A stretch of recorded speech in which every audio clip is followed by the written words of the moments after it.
Welcome everybody to the Weapons Awareness and Exploitation presentation. Today we're going to be talking about how to keep your young person safe.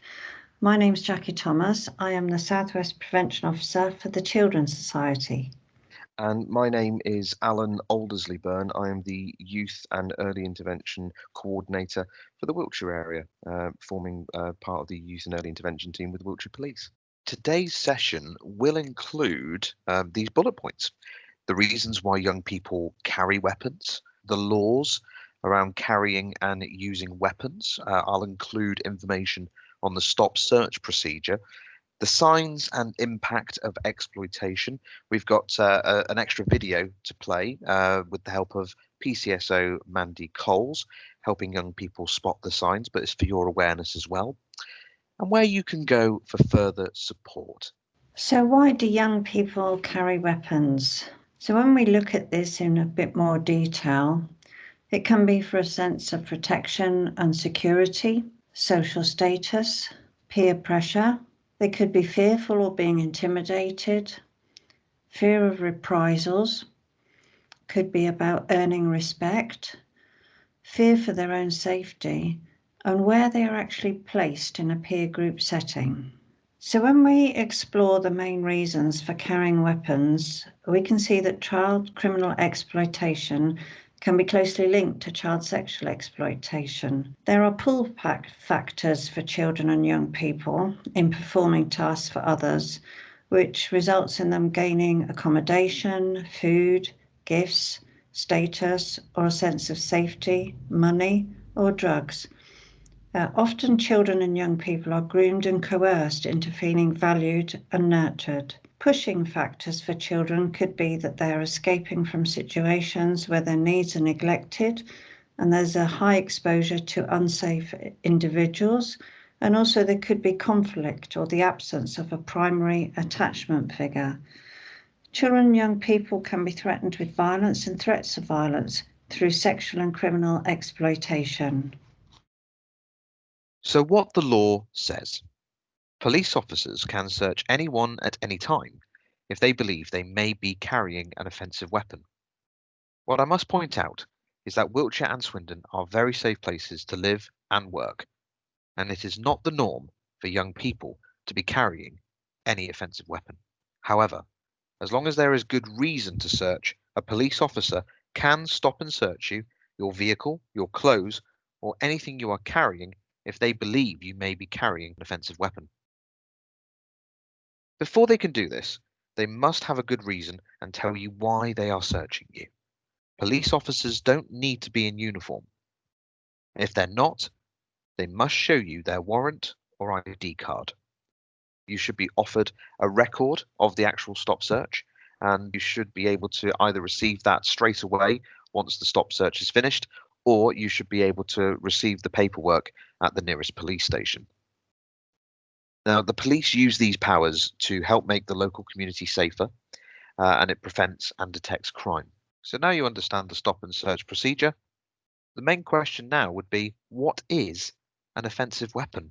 Offensive weapons, as it says there, are any articles made or adapted for use to cause injury to the person or intended by the person having it with them for such use. Now, an offensive weapon that has no innocent purpose.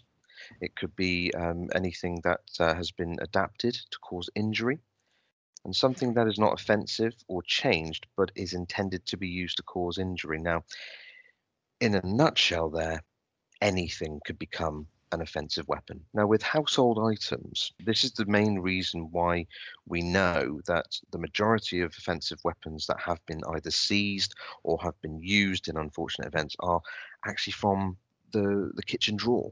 They're basically anything that they could quickly grab, because as it says there in red, it is illegal to sell a knife to anyone under the age of 18. Now, within Wiltshire Police, we do work alongside trading standards. We have the ability to do test purchases where some of our police cadets have been chosen in the past to, with adult supervision, of course, to buy or test purchase buying a knife or a bladed article from a store, to see if the shop assistant will actually sell that item to them. And as it says there, it is illegal to sell anything such as cutlery or anything that would be considered a knife or bladed article to anyone under the age of 18. And as I've said already, that's why we see a lot of the weapons that we've taken from the streets being taken from the kitchen drawer, being taken from the shed. And as I've already mentioned, anything could become a weapon, such as pencils, pens, rulers, etc. On the subject of buying weapons, our intelligence department suggests that young people are purchasing knives online, bypassing the checks through the use of their parents or adults at home, their credit cards or debit cards as well. Even Google Pay has been used where it's simply a one-click purchase, and adults probably don't have the two-step security verification. With that in mind, one person can then purchase multiple knives and distribute it around their friendship groups, or indeed the people that are asking for weapons, and they choose potentially vulnerable young children or indeed young adults that have got the access to Amazon, eBay, and so on. So what the law actually says, it's not just the person with the offensive weapon who can be found guilty of a crime. It could be anyone who was with them or knew or did something which led to it happening. And as it shows in bold there, that's part of the law called joint enterprise.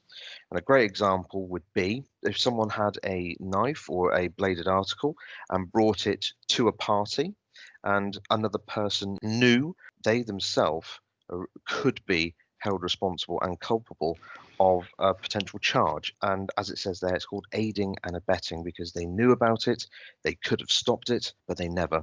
So that means they're involved just as much as the person committing the actual offence was. So that's something called joint enterprise. There are decisions going through the courts to say, is joint enterprise something that needs to be reviewed? And as we are the enforcers of the law, we're not above it. We only enforce it. So if the laws do change, all police forces have to adapt, of course, to the new laws and regulations. But at this present time, joint enterprise involves not just the actual person committing a potential murderous offence, but everyone involved.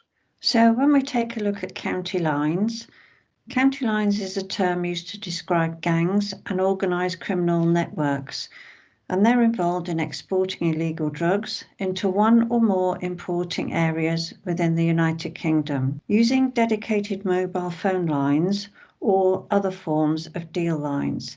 They're likely to exploit children and vulnerable adults to move and store the drugs and money, and they will often use coercion, intimidation, violence, which includes sexual violence, and weapons.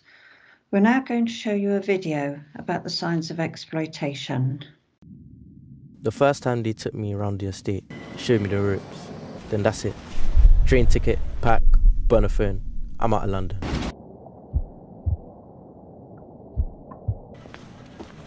I knew what to do. Get the train, wait for the calls, sell product. I had to sleep on a bed surrounded by needles, but I knew what would happen if I left. Just got to take this cash back to the boss or my life won't be worth living. Then get home to mum.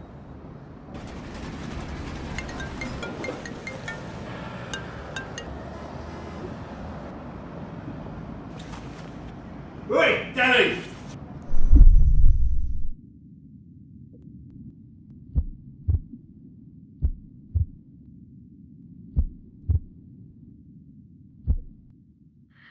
Okay, so when we look at the stages of grooming, you'll see here 4 different headings: the targeting stage, experience stage, the hook stage, and the trap stage. So this shows the stages of grooming and was put together by children and young people in their words. So when we take a look at the stages, we're going to have a look and see what occurs in each one and how this relates to both criminal and sexual exploitation. So the targeting stage is when young people felt that they were observed. Other people were finding out what their vulnerabilities were, what they liked and disliked, glamorizing another lifestyle, sharing private information, and really trying to gain the young person's trust to include them into a friendship group. When we look at the experience stage, the next one on, this is where a perpetrator would try and use a young person to really train them up in what they're doing. But in order to do that, they have to glamorize the lifestyle. So they make the young person feel wanted. They give them gifts and rewards, could be mobile phones, could be clothing, trips out. They offer protection and test out the young person's loyalty, often by sharing secrets with them. They give the individual a sense of belonging, and it's at that point they can give them a weapon, so the young person feels more established and important within a group. When we move on to the hook stage, so this is where the young person is really made to feel part of the group very strongly, and they start to be being exploited for the group's benefit. So this will start off by a young person given more responsibility, more money. They might even be asked to recruit other young people, and they're often asked to commit low-level crimes, and they start to engage in other activities which they wouldn't normally undertake if they were not being exploited. When we get to the trap stage, this is where young people feel really dependent on the group. But many of them actually at this point want to step away. And when they do want to step away and step out of this way of life, this is when the threats really start. And they can be threatened by physical violence, online, emotional blackmail, guilt and fear and shame. And the perpetrators will want to isolate the young person from their family, friends, and society. And they will often force the young person to harm and abuse others.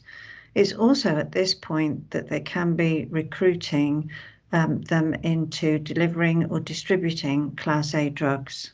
As Jackie has mentioned the 4 stages of grooming, to follow on from that, the next slide you see here has been taken from the Home Office, which has highlighted the signs to recognize in the event of possible exploitation. As you can see on the slide, there are a few signs to recognize. So, to visually enhance this, PCSO Mandy Coles from Wiltshire Police will take you through what we advise young people to spot when identifying exploitation. What are the signs of exploitation? There's quite a few, and these are things that you can look out for amongst your friends and your peers. Many of these could include a sudden change in behaviour with violent and aggressive outbursts, becoming isolated from friends and family, where they used to hang around with groups and now they're more on their own or mixing with other people, maybe people that you don't know or don't recognise in the community that you live or go to school in. They could start to carry weapons. They have multiple mobile phones, often phones that aren't the latest tech, more old Nokias and things like that. That's a real big sign. Unexplained new possessions and money. So this might be they've never got any money usually for new clothes, but all of a sudden they've got the latest trainers that cost hundreds and hundreds of pounds, and they're rocking up to school with these trainers. That might be an indication. Regularly going missing or not attending school, that is a key, because sometimes these people will make them run and go to other places, other large cities and towns across the country, where they will then load them up and send them back to do their deeds. Unexplained injuries that could indicate they've been assaulted. The use of drugs and alcohol. Maybe they never used to be involved. Maybe they hated anybody even smoking cannabis or anything around them, and all of a sudden you've now seen them become quite involved in that side of exploitation. And finally, associating with established groups, in particular older members. These could be people that you don't recognise, people that aren't from our communities, people that you have never seen before, or maybe even older people within our communities that you know have got a history of drugs or drug abuse. So some of the other possible signs of exploitation can be violent incidents at home, criminal ties in a family unit, incidents of alcohol use, an interest in knives and weapons, perhaps through asking general questions or online image searches, sudden changes in friendship groups, missing episodes, and staying out for long periods of time. It's important to note that not everyone being exploited will show these signs and behaviours that you've seen today. These behaviours don't necessarily mean someone is being exploited. There could be a legitimate reason for them. So when we look at healthy relationships, on the left-hand side, you'll see 6 things in a healthy relationship. So good communication, mutual respect, trust, honesty, equality, and being yourself and being happy in being yourself. So unhealthy behaviours can include control and coercion, threats of violence, sexual abuse, which can include physical, psychological, and financial abuse as well, false accusations, jealousy and rage, and unpredictable and irrational behaviours. Now, as Jackie has mentioned about healthy and unhealthy relationships, this video that we're going to show next is entitled Kaylee's Love Story. Now, we're only going to show the trailer, but then take time away to watch the full version. It's by Leicestershire Police. It's a true story of how a young girl met someone online. He said all the things you know that a young girl wants to hear, but it ended in tragic circumstances over the course of 2 weeks. So a young girl met someone, and within 2 weeks, something dreadful had happened. So please take time to watch the main film, Kaylee's Love Story, but we're just going to show you the trailer now.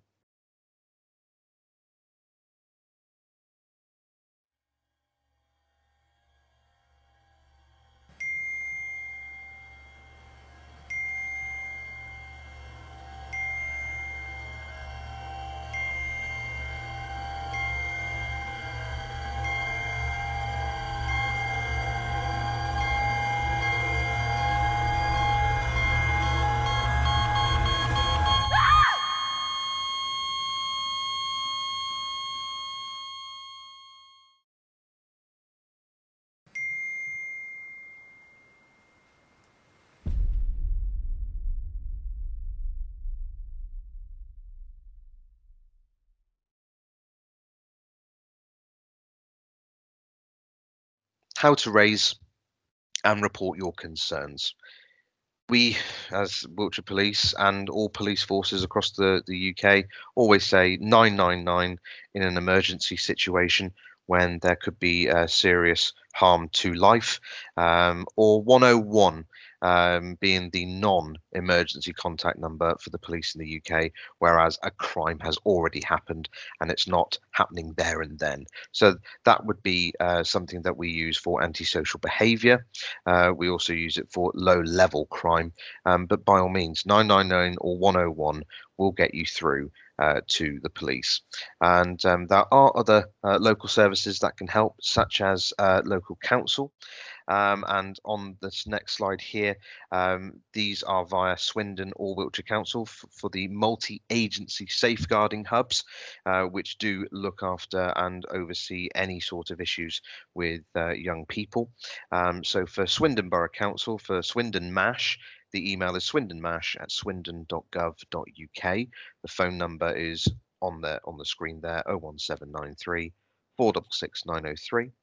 For Wiltshire, if you are based in Wiltshire Council remit, it is mash@wiltshire.gov.uk and 0300 456 0108. And this just highlights that if you're not ready to go to the police at the first instance, there are many different other avenues you can go down. And Jackie works for the Children's Society. That is another avenue you can contact for support and guidance. So you can also ring Crime Stoppers on 0800 555 111. They're 100% anonymous always. And Crime Stoppers allows you to report information anonymously. Your personal information cannot be traced, and the intelligence is passed on to the police and other relevant agencies.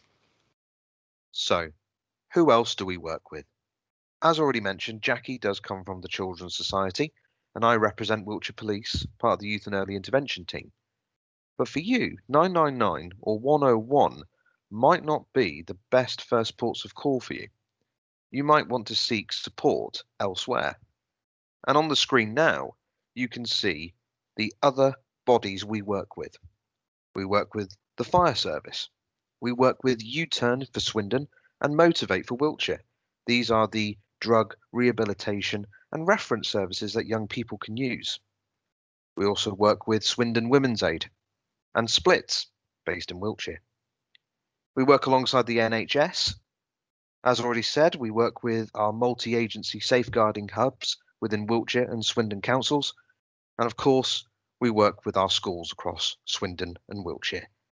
So where can you go for support? PACE, Parents Against Child Sexual Exploitation, Educate Against, Action for Children, Think You Know, Wiltshire Police, South West Grid for Online Learning, NSPCC, the Children's Society. So these are all places that you can go, meet other parents and talk through any concerns that you have. So where can your young person go for support? I think it's important to say that they can go to someone in school, they can go to yourselves as parents, carers or guardians. They just need to go to a trusted adult that they know and can speak to. We also advise talking to their friends. But if they're not ready to actually talk to anyone within their local network, they can talk to the people that are on the screen now, the groups and the organisations that are there as support.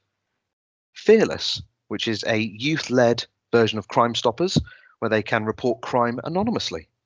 You have Think You Know, which is a website full of toolkits on internet safety and how to report certain things online.